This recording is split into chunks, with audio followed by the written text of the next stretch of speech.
샬롬, 반갑습니다. 오늘은 한눈에 보는 성경 구약 마지막 강의 제12강 침묵시대를 살펴보겠습니다. 지난주에 살펴봤던 포로 귀환 시대를 복습해보면 남유다가 바벨론에 의해 멸망당하고 백성들은 포로로 끌려갔지만 예레미야를 통해 예언하셨던 것처럼 70년 후에 바사왕 고레스의 칙령으로 3번에 걸쳐 포로에서 귀환하고 성전과 성벽을 재건하고 율법을 가르치며 자본의 문제를 해결하는 등 영적인 개혁을 통해 하나님의 백성으로서의 정체성을 회복하기 시작합니다. 그러나 그들의 현실은 예전 성전과 비교해 초라한 성전을 바라보면서 기대했던 메시아 왕국이 도래하지 않자 영적으로 해이해졌고, 하나님은 말라기 선지자를 통해 책망하시고 메시아의 오실 길을 예비하는 엘리야, 세례 요한을 보내주신다는 약속을 끝으로 신약시대가 오기 전까지 400년 동안 하나님이 말씀이 없으셨던 침묵시대가 시작이 됩니다. 오늘은 침묵시대를 살펴보겠습니다. 침묵시대의 줄거리를 요약하면 하나님께서 아무런 말씀이 없이 침묵하셨던 400년의 세월은 영적으로 캄캄한 시기였으나 그 속에서 메시아 대망이 싹트고 있었다입니다. 침묵시대는 4가지 주제로 살펴볼 수 있는데, 첫 번째 정복 세력의 변천, 두 번째 정치적 당파들, 세 번째 종교적 당파들, 네 번째 메시아 대망입니다. 첫 번째 정복 세력의 변천사를 살펴보겠습니다. 이스라엘의 역사는 고대 근동의 패권을 어느 나라가 차지했느냐에 따라서 많은 영향을 받았습니다. 아브라함 자손들이 애굽에서 이스라엘 민족을 이루었지만 430년 동안 애굽의 노예로 고통받다가 모세를 통해 출애굽하고 여호수아의 인도로 가나안에 정착하게 됩니다. 그러나 가나안의 우상들을 섬기다가 나라가 분열되고 북이스라엘은 아수르에 의해 멸망당하고 남유다도 바벨론에 의해 멸망당하고 포로로 끌려갑니다. 그 뒤에 다니엘의 예언처럼 바사, 페르시아가 바벨론을 무너뜨리자 이스라엘은 바사의 지배하에 있게 되고 고레스 왕의 칙령에 의해 포로에서 귀환하게 됩니다. 그러나 알렉산더 대왕이 이끄는 헬라가 페르시아를 무너뜨리고 이집트에서부터 인도에 이르기까지 넓은 영토를 차지하면서 이스라엘은 헬라의 통치하에 있게 됩니다. 그리고 알렉산더가 죽자 헬라는 그의 부하 4명이 나누어서 통치하게 되는데, 그중 프톨레미가 이집트 지역을, 셀류커스가 바벨론 지역을 다스리게 됩니다. 이 프톨레미와 셀류커스는 팔레스틴 지역을 서로 탐내다가 프톨레미가 먼저 팔레스틴 지역을 정복하고 다스리게 됩니다. BC 3세기경에 프톨레미 2세가 히브리어로 기록된 구약 성경을 헬라어로 번역하라고 명령하게 되고, 이것이 유명한 70인역 번역 성경이 되어서 구약 성경이 급속도로 퍼지는 계기가 되었습니다. 그 후로 셀류커스 왕조의 안티오쿠스 3세가 이집트 군대를 격파하고 팔레스틴 지역을 점령하게 되는데, 처음에는 세금을 면제해주고 종교의 자유를 주는 등 호의적인 정책을 펼칩니다. 그러다가 안티오쿠스 4세가 에피파네스라는 이름으로 바꾸고 유대인들을 탄압하기 시작하는데, 높은 세금을 부과하고 유대인들을 학살하거나 제사 및 안식일을 금하고 율법의 사본을 폐기하고 할례를 금지하는 등의 핍박으로 인해서 유대인들의 투쟁을 불러 일으키게 되었습니다. 그리고 신약시대에는 로마 제국의 식민지로 핍박과 고난 중에 독립운동을 벌이기도 했습니다. 이런 외부적인 변화 속에 내부적으로는 예루살렘 중심으로 유대인과 사마리아 중심의 사마리아인이라는 두 개의 분명한 집단으로 나뉘고 있었습니다. 유대인들은 예루살렘 성전을 중심으로, 사마리아인들은 그리심산에 세운 성전을 중심으로 그들의 신앙을 이어갔습니다. 두 번째로 정치적 당파들을 살펴보겠습니다. 이 침묵시대에 두드러진 정치적 세력이 등장하게 되는데 대표적으로 마카비안, 열심당, 헤롯당이 있습니다. 첫 번째로 마카비안은 아까 앞에서 살펴보았던 것처럼 셀류커스의 안티오쿠스 4세, 즉 에피파네스가 유대인을 탄압할 때 그 탄압에 대항해서 일어난 반란 세력이었습니다. 제사장 가문에 속했던 마따디아와 그의 아들 요한, 시몬, 유다, 엘르아살, 요나단을 중심으로 투쟁을 벌이다가 마카비, 쇠망치라는 별명을 가진 셋째 아들 유다가 마카비 독립운동을 일으켜서 결국 독립하게 되는데 하스몬 왕조를 세우고 100년 동안 그 왕조가 이어지게 됩니다. 하스몬 4대 왕까지 내려와서 예루살렘 동남쪽 에돔 지역을 정복하게 되는데 이 에돔을 다스리기 위해 파견한 총독이 안티파스이고 이 안티파스가 바로 예수님을 죽이려고 했던 헤롯의 할아버지였습니다. 여러분, 이때부터 헤롯 가문이 이 유대 지역을 다스리게 되는데 헤롯 가문이 잘했던 것은 눈치가 빨라서 강대국의 빌부터 권력을 누리는 것이었습니다. 그래서 이 안티파스는 점점 로마의 세력이 커지는 그 국제 정세를 파악하고 하스몬 왕조를 배반하고 로마를 등에 업어서 팔레스틴 지역을 통치하게 되었는데 이때부터 유대인들은 헤롯 가문의 통치 아래 고통을 받게 된 것입니다.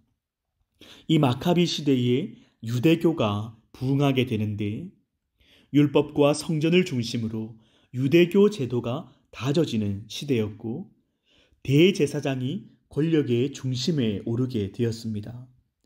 그러나 율법주의가 성행하기 시작했고 직분이 부패되는 시기이기도 했습니다. 두 번째, 헤롯 땅을 살펴보겠습니다. 헤롯 가문을 지지하던 세력으로 정치적으로는 중립적인 자세를 취했습니다. 바리새파와 함께 로마로부터의 독립을 원했고 헤롯에게 적대적이었던 세례 요한과 예수님이 깊은 관련이 있는 인물로 간주하고 바리새인들과 연대해서 예수님을 어떻게 죽일까 모의하거나 로마 황제에게 세금을 내는 문제로 예수님을 시험하기도 했습니다. 세 번째, 열심당입니다. 로마에 복종하는 것이 이스라엘의 참된 왕이신 하나님을 거역하는 것으로 생각하고 로마에 대한 세금 납부를 반대했으며 로마를 상대로 암살과 테러와 같은 방법으로 투쟁하였던 그런 집단입니다.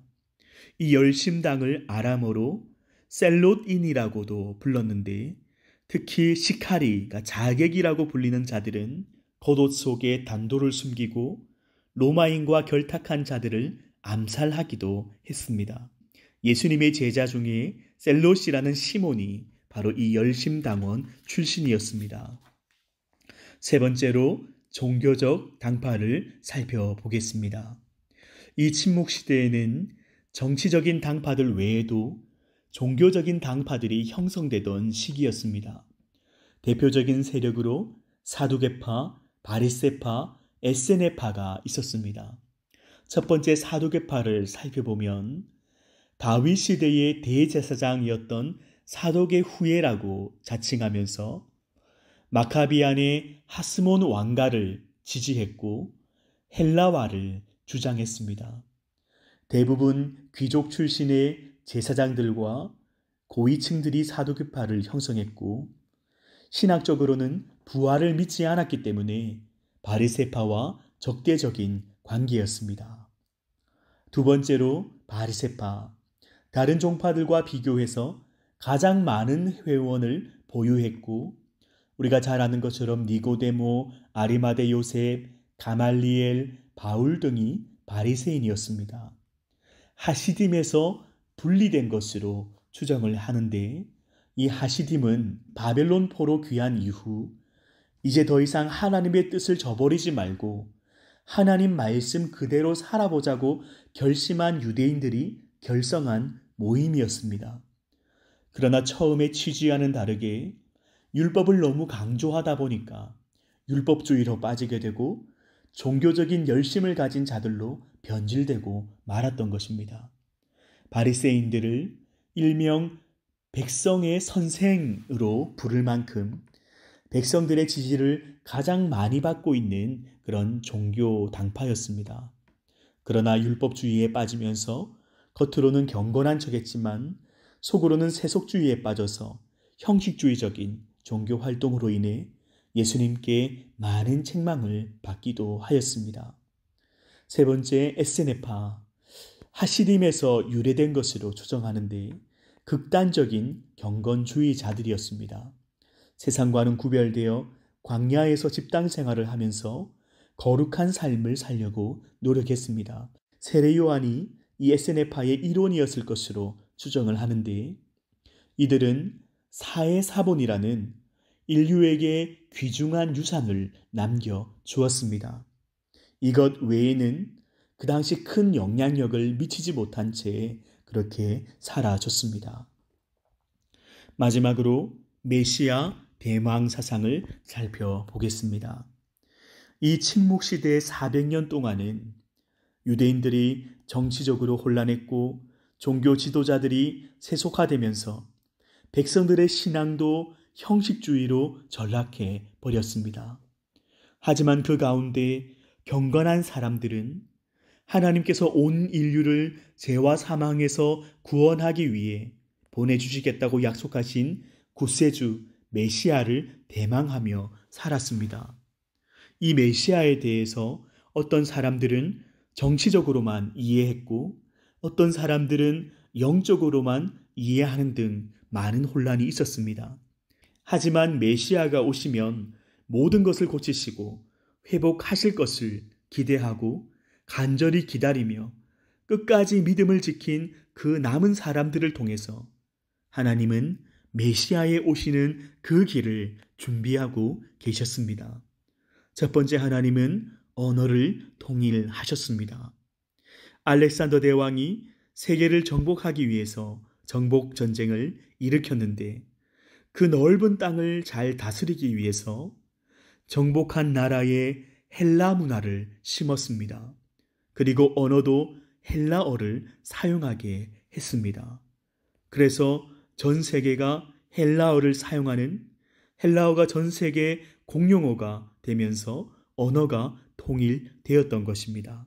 여러분, 이것은 프톨레미 2세 때에 히브리어로 기록된 구약 성경이 헬라어로 번역되면서 그 70인역 성경이 급속도로 퍼지는 계기가 되었을 뿐만 아니라 앞으로 헬라어로 기록될 그 신약 성경이 땅끝까지 전파되게 하시려는 하나님의 놀라운 섭리였던 것입니다. 하나님은 이 알렉산더 대왕을 사용하셔서 복음이 땅끝까지 전파될 수 있도록 전 세계의 언어를 통일시키시며 준비하셨습니다. 두 번째로 행정을 통일하셨습니다. 신약시대의 로마 제국은 광범위한 지역을 다스렸습니다. 이 로마에 속한 지역은 국경 없이 자유롭게 이동할 수 있었습니다. 그리고 모든 길은 로마로 통한다라는 그런 말이 있을 정도로 모든 영토에 도로를 건설했습니다. 그 도로를 건설한 이유는 교통과 교육을 위한 그런 목적도 있었겠지만 가장 큰 목적은 군대를 빠르게 이동시켜서 정복전쟁을 일으키고 혹시나 식민지에서 반란이 일어나면 그것을 빨리 진압하기 위해서 도로를 건설했던 것입니다. 하나님은 주님의 증인들이 땅끝까지 복음을 전할 수 있도록 로마를 사용하셔서 국경을 없애버리시고 미리 도로를 건설하셔서 복음이 전해지는 그 길을 예비하셨던 것입니다. 세 번째로 영적인 준비. 유대인들은 오랜 세월 동안 강대국의 지배하에 있으면서 심한 핍박을 받았습니다. 그리고 고난을 겪으면 겪을수록 하나님께서 보내주시기로 약속하신 그 메시아를 갈망하는 마음은 커져만 갔습니다. 그렇게 그들은 믿음으로 인내하며 주님을 맞이하기 위해 영적으로 준비되던 그런 시기였습니다. 이제 무대는 모든 준비가 끝이 났습니다. 그 무대의 주인공만 등장하기만 하면 되는 것입니다. 긴 침묵의 시대를 깨는 광야에서 외치는 소리와 함께 메시아가 이 땅에 오심으로 신약 시대를 맞이하게 되는 것입니다. 오늘까지 한눈에 보는 성경 구약 강의를 모두 살펴보았습니다. 구약은 오실 예수 그리스도에 관한 언약의 말씀입니다. 범죄한 인간이 영원한 사망에 이르러 죄의 형벌을 받아야 하는 비참한 존재로 전락하였지만 하나님께서 인간을 너무나 사랑하셔서 포기하지 않으시고 인간을 구원하시겠다라고 약속을 하셨습니다. 우리는 이 구약을 통해서 하나님께서 그 구원의 언약을 어떻게 성취해 나가시는지를 그 모든 과정을 똑똑히 살펴볼 수 있었습니다. 그래서 우리는 이 구약을 통해서 하나님은 신실한 분이심을 깨닫게 되는 것입니다. 하나님께서 약속하신 것은 반드시 지키시고 신실하게 이루시는 분이심을 우리는 발견하게 되는 것입니다. 그리고 하나님은 남은 약속도 반드시 성취하실 것을 우리는 확실히 믿습니다. 주님 다시 오심을 기다리며 끝까지 믿음을 지킨 교회와 성도들을 통하여서 하나님은 그 남은 구원의 역사도 성취하실 것을 우리는 믿습니다. 그렇다면 이제부터 우리의 삶의 이유와 목적은 이 세상의 사람들처럼 단지 이 땅에서 잘 먹고 잘 사는 삶이 되어서는 안 되는 것입니다. 여러분, 우리의 본향은 천국입니다.